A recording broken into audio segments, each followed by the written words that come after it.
Nous allons reprendre sur une thématique de droit comparé plus régional, avec une session consacrée à la zone océan Indien, et dans un premier temps l'exemple du droit mauricien, puis l'exemple du droit séchellois. La séance consacrée au droit mauricien sera l'occasion d'écouter successivement Madame Moutou Lekning, qui est adjointe au directeur des poursuites pénales mauriciens, Madame Gauri Borot, Renou, qui est alors directeur des poursuites pénales, qui travaille également au bureau du directeur des poursuites pénales mauriciens, et Monsieur Akil Bissessour, qui est avocat à la cour, à l'île Maurice. C'est à vous. Merci. Au nom de la délégation mauricienne, je voudrais remercier Madame Cathy Pomar et le docteur Mété, je crois qu'il n'est pas là, d'avoir invité la délégation mauricienne à participer à ce colloque et à partager le cas mauricien. Nous devrions savoir qu'au bureau du DPP, on travaille en étroite collaboration avec l'Université de La Réunion pour l'avancement du droit français. Alors, au niveau de la présentation du cas mauricien, je dois dire que l'île Maurice n'a pas été épargnée par l'aspect dévastateur des stupéfiants et des trafics de drogue. Si le cannabis et l'héroïne restent les deux principales drogues illicites consommées dans le pays, l'utilisation des drogues synthétiques gagne rapidement du terrain. Ces drogues, qui sont fabriquées avec des produits chimiques afin de contourner les législations existantes, est une vraie menace pour nos jeunes concitoyens. La lutte contre le narcotrafic est une priorité du gouvernement mauricien qui, à travers la police, là-dessous, le FSI, le Financial Services Commission, l'ICAC, l'institution de lutte contre la corruption, entre autres, s'est donné pour mission d'éradiquer la lutte, tous les réseaux de drogue existants et futurs. Alors, nous avons eu un dernier rapport du National Drug Observatory Report, qui est daté de août 2016, qui démontre que les arrestations pour les infractions de drogue s'élèvent à 825, notamment 609 arrestations pour possession de drogue, c'est-à-dire 74%, et 199 pour les médicaments, et les 2 autres pourcents restants ayant trait à l'importation de drogue et au blanchiment d'argent. En ce qui concerne la saisie des drogues illicites par la douane, elle s'élève, comme mon ami Poudam Bissessar a mentionné, à 167 kilos de drogue, égale à 10 doses par habitant en 2017. Alors, nous voyons que l'île Maurice a été une plaque tournante récemment de la drogue. Il y a eu une saisie de 40 kilos de drogue à l'île de la Réunion en 2016 et l'arrestation d'un grand trafiquant qui s'appelle Navin Kisna au Mozambique en avril 2017 nous a démontré le renforcement de la coopération régionale dans la zone océan Indien. Alors, afin de lutter efficacement contre ce fléau grandissant, une commission de drogue, une commission d'enquête sur le trafic de drogue, présidée par l'ancien juge M. Paul Lam Changling, a été instituée en 2015 par le présent gouvernement. Le mandat de la commission est d'enquêter sur tous les aspects du trafic de drogue à Maurice afin de cerner l'ampleur et l'étendue de la consommation, le trafic illicite, leurs conséquences économiques et sociales. La commission est également chargée d'enquêter sur les liens entre le trafic de drogue, le blanchiment d'argent, le financement du terrorisme et autres crimes. Au niveau des conventions internationales, il est intéressant de savoir que l'île Maurice est signataire des conventions des Nations Unies sur le contrôle de drogue, notamment les conventions sur les stupéfiants de 1961 et la convention contre le trafic illicite des stupéfiants et de substances psychotropes de 1988. Maurice a également ratifié la convention sur le crime organisé transnational en 2000 et a aussi signé le protocole des contrôles de drogue de la SADC. Je vais dans un premier temps vous faire un bref survol historique de notre législation à ce jour. Et je dois dire que il y a eu une grande évolution. Notre pays a été confronté à la question de la drogue avec l'événement de la colonisation française qui emmena la culture et la tradition des immigrants indiens, le cannabis. Les immigrants chinois ont, eux, apporté l'opium Et afin d'aligner les exigences de la Convention internationale sur l'opium, l'ordonnance du Dangerous Drugs de 1934 a vu le jour. Et l'objectif de cette ordonnance était de réglementer l'importation, l'exportation, la fabrication et la vente et l'utilisation de l'opium. Et pendant les années 70, quelques jeunes Mauriciens se sont accrochés à de nouvelles drogues comme le mandrax et autres hallucinogènes. Une autre forme d'héroïne, sous le nom de brown sugar, a fait son apparition. Le Dangerous Drugs Act 1974 a donné effet aux dispositions de la Convention unique sur les stupéfiants de 1973, à laquelle Maurice a adhéré, mais aussi a consolidé la loi sur la drogue afin de répondre aux exigences modernes. Mais la problématique de la drogue a atteint son point culminant vers les années 80. À cette époque, le crack faisait des ravages et le gouvernement d'alors a mis sur place une commission d'enquête sur la drogue présidée par Sir Maurice Roe en 1986. Et les recommandations de cette commission a été l'infliction des amendes plus élevées et des peines d'emprisonnement, l'infliction de la peine de mort dans les cas des trafiquants. Bien sûr que cela n'est plus le cas maintenant, même si le sujet est remis sur le tapis maintenant, à cause du trafic conséquent, une clause de saisie et de confiscation, une présomption de possession, une disposition prévoyant une enquête sur les gains et les possessions. Alors, malgré les mesures sévères contenues dans cette loi de 1986, il est vite apparu que ces dispositions n'étaient pas suffisantes pour éradiquer le problème de la drogue, pour contrer les activités des barons de drogue sans scrupules. En conséquence, en 1995, le Dangerous Drugs Act a été adopté pour permettre un meilleur contrôle. Et le cadre législatif a été constamment surveillé pour relever les défis du nouveau mode de consommation. Le Dangerous Drugs Act de 2000 a été promulgué en ayant pour objectif de détecter et de réprimer les trafiquants de drogue, de restreindre la liberté sous caution dans les cas graves de trafic de stupéfiants et de saisir en temps voulu les biens et avoirs et empêcher le blanchiment d'argent des délinquants toxicomanes. Alors, nous ne pouvons pas, à l'île Maurice, lutter contre le trafic de drogue si on n'arrive pas à lutter, à toucher le trafiquant où ça lui blesse le plus, c'est-à-dire dans sa poche.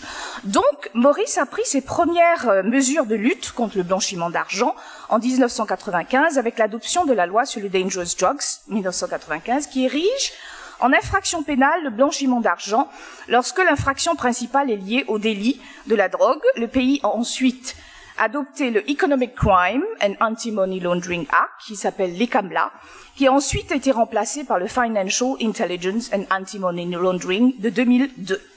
Alors, le FIAMLA et le Dangerous Drugs Act prévoient une série de mesures provisoires et de confiscation de mesures permettant aux autorités d'attacher et sur déclaration de culpabilité de retirer des biens illicites des mains des criminels. En vertu des deux lois, l'île Maurice a placé le fardeau de la preuve sur les condamnés pour établir que les biens ne sont pas des produits de la criminalité. Et en 2011, le Economic and Financial Measures Miscellaneous Provision fut adopté pour élargir la définition de l'institution financière pour lutter efficacement contre le blanchiment d'argent. Et le Asset Recovery Act aussi a été adopté en 2011 pour que ça concerne les recouvrements des avoirs. Alors, d'autres modifications qui ont été apportées par la loi de 2000, nous avons vu que cette loi a été amendée à plusieurs reprises en 2003, 2004, 2007 et 2008. Et le Dangerous, qui a donné de pouvoir au fait pour renforcer les mesures et aussi un pouvoir aux magistrats pour aider à la réhabilitation des condamnés. Nous voyons que les différentes infractions énumérées sous le Dangerous Drugs Act, cette loi fait une distinction entre une simple possession à la tentative de possession, mais aussi à acheter, à vendre, à fournir, à transporter. Il y a une présomption de possession. Normalement, dans les cas de possession, les cas de drogue sont logés devant la cour de district ou en cour intermédiaire ou aux assises, dépendant de la gravité et de la nature des infractions. Les personnes condamnées pour possession de drogue sont passibles à des amendes de 50 000 roupies à une peine d'emprisonnement n'excédant pas 2 ans et peuvent être référées à des centres de réhabilitation. Et le Criminal Procedure Amendment Act de 2007 prévoit que toute personne reconnue coupable d'une infraction liée à la drogue, d'assister, d'encourager, de conseiller, d'obtenir la commission dans un lieu hors de Maurice, ou même toute autre infraction en matière de drogue sera condamnée à une amende n'excédant pas 2 millions de roupies et une servitude pénale pour une durée n'excédant pas 60 ans lorsqu'il est avéré et prouvé qu'eu égard aux circonstances de l'affaire, la personne était un trafiquant de drogue en vertu de la section 29 et 30 de notre Dangerous Drugs Act. Donc, les infractions sérieuses sont débattues devant les assises de drogue, qui est une branche de la Cour suprême avec un seul juge et sans les jurés. S'il est avéré et prouvé que, eu égard à toutes les circonstances de l'affaire, la personne était un trafiquant de drogue, la Cour d'assises est compétente pour lui infliger une amende jusqu'à 60 ans d'emprisonnement. Alors, je viendrai rapidement sur les nouvelles substances psychoactives. Cela a été parlé extensivement par ma collègue, mais nous savons que le législateur a inséré en 2013 et 2015 de nouveaux règlements, qui est le Dangerous Drugs Amendment Regulation de 2013 et le Dangerous Amendment Regulation de 2015. Alors, d'autres législations, je vais vous faire un petit condensé assez rapide parce que j'ai qu'une minute. Les autres législations prévues pour lutter et contrôler l'offre et la demande des drogues, nous avons la loi sur la pharmacie, le Dangerous Chemicals Control Act, le HIV/AIDS, qui sera abordé par mon confrère, Monsieur Akil Bissessa, le Road Traffic Act, parce que dans notre loi, le drogué, le conducteur, au fait, est puni sous la section 123E du Road Traffic, mais toutefois, cette loi n'a pas encore été testée parce que le Traffic Branch n'a pas des statistiques par rapport aux conducteurs drogués. Et je voudrais aussi, il y a énormément de lois par rapport au tabac et à l'alcool, mais pour terminer, parce que je voulais aborder en conclusion la décriminalisation ou la légalisation de la drogue, qui est un sujet, et je pense que Monsieur Colson nous a dit que c'était pas, que c'est pour bientôt, mais à l'île Maurice, une étude de l'ONG Pills en 2015 sur l'image et la perception des drogues à l'île Maurice a démontré que la drogue est un sujet très tabou et il existe un consensus de la population sur la prolifération. Toutefois, il n'y a pas de consensus sur la décriminalisation des drogues à l'île Maurice, où seulement 45% des personnes interrogées sont pour un changement de statut de toxicomane criminel à des personnes qui devraient être prises en charge comme des malades. Je vous remercie.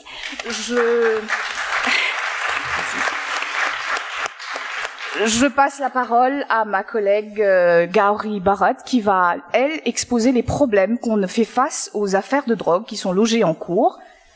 Gauri, tu as la parole. Bonjour.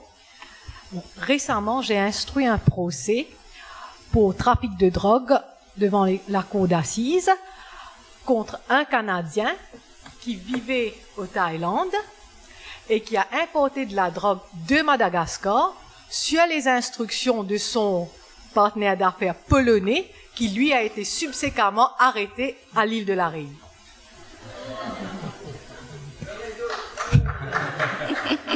Donc, et pendant ce procès, j'ai été confrontée à plusieurs questions d'ordre transnational, entre autres l'entraide judiciaire et la coopération avec d'autres organismes de poursuite.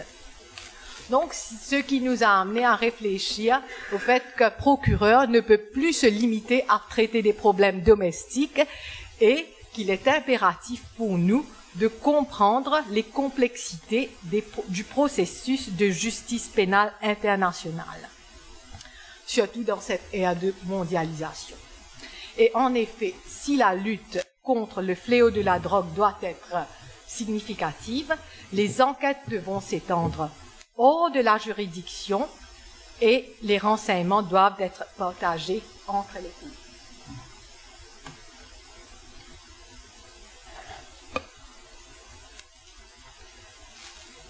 J'ai traité plusieurs dossiers envoyés pour avis lorsque les enquêtes ne s'étendent pas au-delà des limites territoriales de Maurice.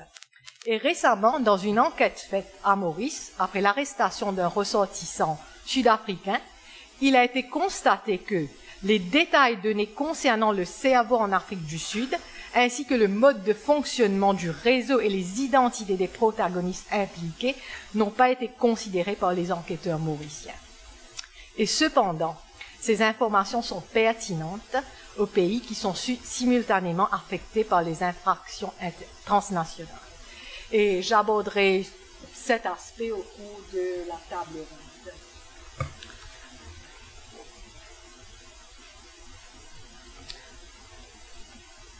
Bon. Un exemple classique de la conduite d'une enquête sur l'importation de drogue est le suivant. À la suite des renseignements reçus par les enquêteurs, ces derniers effectuent une opération d'interception de l'importateur. À Maurice, on l'appelle communément le courrier. Et ces courriers sont plus susceptibles de venir en avion et ils sont facilement identifiables de par leur comportement. Par exemple, lorsqu'ils arrivent à l'aéroport, ils sont stressés, ils transpirent et c'est comme ça que les enquêteurs passent ce qu'on appelle le profiling. Et aussi, s'ils séjournent au pays pendant un court laps de temps, donc ça éveille des soupçons. Donc, une fois que le courrier est arrêté et que la drogue est saisie, si le courrier est disposé à coopérer avec la police, un exercice de contrôle est mis en place en vue d'identifier et d'intercepter le destinataire final de l'envoi ou du trafiquant, si c'est possible. Mais cependant, le courrier lui-même n'a absolument aucune idée de qui est le trafiquant. Mais comme c'est souvent le cas, le trafiquant, lui, il ne prendra pas la livraison des substances et enverra normalement une autre personne pour collecter les stupéfiants. Et lorsque la police arrête finalement cette tierce personne, ce dernier peut ou non révéler l'identité du commanditaire. S'il refuse de collaborer, c'est la fin de l'affaire, pour le trafiquant, je veux dire. Et maintenant, dans le cas où cette personne collabore avec les enquêteurs, et ces derniers, en s'appuyant sur sa version, peut atteindre le cerveau ultime. Mais est-ce suffisant pour assurer une condamnation contre le cerveau?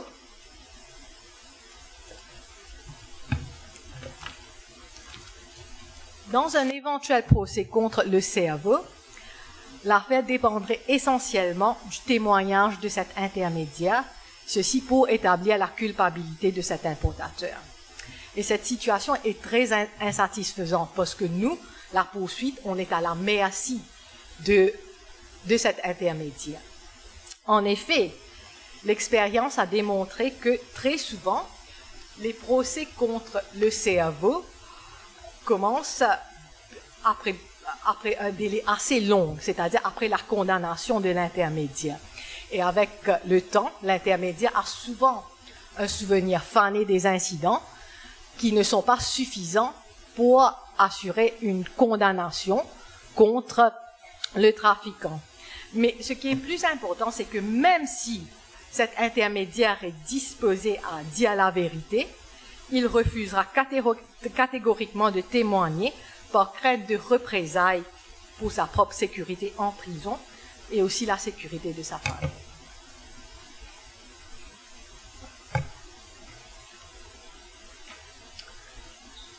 Le système de justice pénale à Maurice est un système accusatoire, donc très différent du système réunionnais, et tous les témoins sont tenus de témoigner devant la cour.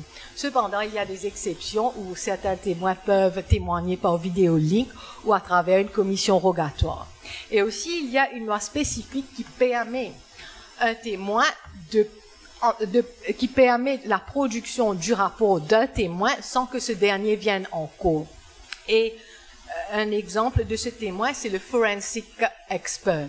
C'est celui qui fait les analyses des substances pour déterminer si c'est bien de la drogue ou pas, donc l'objet du procès. Et à moins qu'il ne soit requis d'être contre-interrogé par la défense ou s'il est requis pour donner des éclaircissements supplémentaires en cours, cet forensic expert n'est normalement pas tenu d'être présent. Et son rapport certifiant que la substance qu'il a analysée est effectivement illégale est suffisant pour prouver l'objet de la poursuite. Mais cependant, il y a quelques années, un éminent expert forensique à Maurice est décédé. Et à la suite de ça, ça a été l'aubaine pour nos confrères de la défense. Ils ont tous fait une motion en cours demandant à contre-interroger ce témoin ou à défaut de rendre son rapport irrecevable en cours.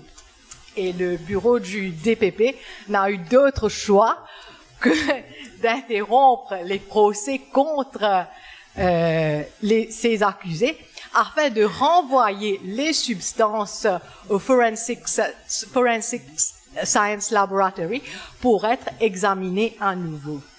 Mais avec le temps, malheureusement, la pureté des substances s'est dégradée et parfois l'expérience nous a démontré qu'une seconde analyse des drogues n'a montré que des traces insignifiantes de drogue. De sorte qu'il est même inutile d'envisager un nouveau procès contre ces trafiquants.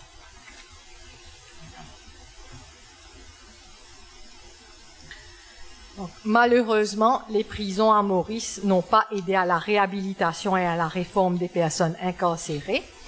Et pour nous, il devient donc impératif d'envisager d'autres méthodes de réadaptation. Et une approche consiste à offrir à certains suspects, par exemple dans des cas mineurs de possession de drogue, l'amnistie. Et ceci en échange d'un programme de désintoxication. Et il est aussi à noter qu'à l'heure actuelle, à Maurice, il est possible pour que des étrangers soient transférés dans leur propre pays pour continuer leur incarcération, et ceci après avoir passé quelque temps à purger leur peine d'emprisonnement à Maurice. Et enfin, comment dissuader les criminels? Et le véritable élément dissuasif à l'égard de tout criminel est le risque de perdre ses biens accumulés dans le cadre de ses activités illégales. Et l'importance du recouvrement des avoirs dans la lutte contre le trafic illicite de drogue a été reconnue pour la première fois dans la Convention des Nations Unies contre le trafic illicite de stupéfiants et de substances psychotropiques. C'était la Convention de Vienne de 1988. Et la Convention reconnaît ce moyen pour lutter effectivement contre le trafic de drogue.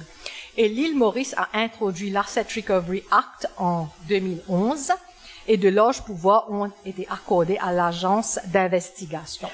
Et on croit sincèrement que si on veut lutter comme il faut contre le trafic de drogue, une enquête parallèle dans les actifs des trafiquants doit être envisagée. Je vous remercie pour votre attention. Et avant de passer le micro à mon collègue du barreau, Akil Bissessa, je voudrais remercier les organisateurs de la colloque pour leur invitation. Bonjour tout le monde. Avant tout, je tiens à remercier Cathy et Alice. Je crois que tout le monde a remercié Cathy et Alice. Encore un grand merci de m'avoir invité aujourd'hui à ce colloque.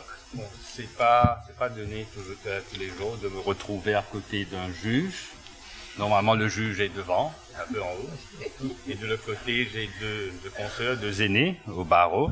Normalement, bon, je suis dans la défense et ce sont les avocats de la poursuite. Et là, on se retrouve juste à côté l'un de l'autre. Ça, c'est bien. Bon, l'île Maurice est signataire de la Convention de Vienne, de la Convention de 1988. Et en amont, certains articles ont été ratifiés dans le temps. Et de ce fait, l'île Maurice a aussi promulgué le Dangerous Drugs Act de l'an 2000. Cette loi a été promulguée le 5 décembre 2001. Cette législation rend passible d'amende et d'emprisonnement toute production, importation, culture, vente, trafic, possession et consommation de drogue. Les différentes drogues sont classifiées dans les 5 annexes du Dangerous Drugs Act. Selon l'article 34C de cette même loi, la possession de tout objet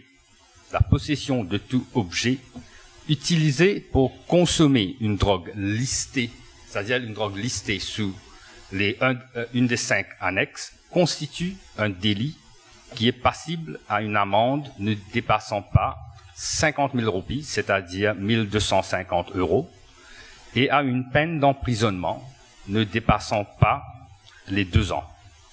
De ce fait, toute pipe, seringue, ustensile, appareil ou autre objet utilisé pour fumer, sniffer, consommer ou s'administrer de la drogue constitue un délit. Cet article de la loi rend donc criminelle la possession de feuilles à papier, par exemple, des bombes, des aiguilles, seringues, utilisées pour, sniffer ou consommer ou s'administrer quelconque drogue listée sous le Dangerous Drugs Act. En 2009, à titre d'exemple, il y avait environ 12 000 à 20 000 consommateurs d'héroïne et 95% de ces consommateurs d'héroïne s'injectaient en utilisant des seringues. Ces seringues sont souvent partagées entre les consommateurs d'héroïne et cela sans doute contribue à la propagation du VIH-Sida et du virus de l'hépatite C. Depuis 1987, là je dis 1987 parce que le premier cas de VIH-Sida a été enregistré en octobre 1987 à l'île Maurice. Alors depuis 1987 jusqu'à la fin de l'année 2015, les utilisateurs de drogue par injection constituaient 68% de tous les cas de HIV-Sida enregistrés par le ministère de la Santé. D'après le ministère de la Santé, la proportion des nouveaux cas de VIH-Sida attribuables à l'injection de drogue a atteint un sommet de 92% en 2005. Afin de combattre cette propagation du VIH-Sida et du virus de l'hépatite C, l'État a institué des programmes au niveau national tels que la Methadone Substitution Therapy, c'est-à-dire programme d'échange de seringues, et aussi le traitement de méthadone, et aussi le Needle Exchange Programme, c'est-à-dire le programme d'échange de seringues. De ce fait, la proportion de nouveaux cas de VIH-Sida attribuables à l'injection de drogue a diminué graduellement et se situait à 35% en 2015. En 2006, le HIV/AIDS Act, c'est-à-dire le législateur a légiféré et il y avait le HIV/AIDS Act qui a été promulgué. Dans cette loi, il est préconisé que tout malade doive se servir d'une seringue propre et non partagée. Le programme d'échange de seringues a été implémenté par le ministère de la Santé avec la collaboration des organisations non gouvernementales. Et à ce jour, il y en a 46 sites qui sont opérationnels à l'île Maurice. Par rapport au programme d'échange de seringues, l'article 16 protège les utilisateurs de ce service, disposant que ceux qui sont inscrits sur un programme reconnu par l'État ne sont pas passibles du délit de simple possession de seringues ou d'aiguilles. Le problématique est le conflit entre les lois, c'est-à-dire entre l'article 16 du HIV/AIDS Act et l'article 34 du Dangerous Drugs Act. En effet, nombre d'utilisateurs du service d'échange de seringues se font arrêter par les forces de l'ordre sous le Dangerous Drugs Act, qui stipule que la possession d'une seringue constitue un délit au criminel. De plus, quand quelqu'un est interpellé pour possession de seringue, et donc la seringue sera envoyée au laboratoire de l'État à des fins d'analyse, aura aussi à sa charge un cas de possession de drogue si le laboratoire prouve ne serait-ce qu'une trace d'héroïne dans cette seringue. Il est aussi à noter que, toujours selon le Dangerous Drugs Act, le magistrat de la Cour a une discrétion au moment d'infliger une sentence à un accusé sous l'article 34, de lui demander de se faire réhabiliter dans un établissement hospitalier. Ainsi, l'accusé ne sera pas emprisonné. Cependant, le fait demeure que l'utilisateur du service d'échange de seringues sera jugé coupable d'un délit sous l'article 34 du Dangerous Drugs Act. De ce fait, il y aura une mention du dit délit dans le casier judiciaire de la personne. Une telle mention dans le casier judiciaire, cette personne éprouverait certainement des difficultés pour trouver de l'emploi. Et la grande majorité des consommateurs de drogue, c'est-à-dire des drogues dures, comme l'héroïne, sont malheureusement des gens dans les endroits défavorisés et qui sont socialement au bas de l'échelle. En 2016, le gouvernement a mis en place une commission de drogue, présidée par, comme l'a mentionné ma consoeur, présidée par un ancien juge de la Cour suprême, et plusieurs personnes ont déposé devant la commission de drogue sur ce problème de conflit de droit. Et la commission a noté qu'il faudrait étudier la question et parvenir à une harmonisation des clauses en question pour éviter ce type de problème. Merci pour votre attention.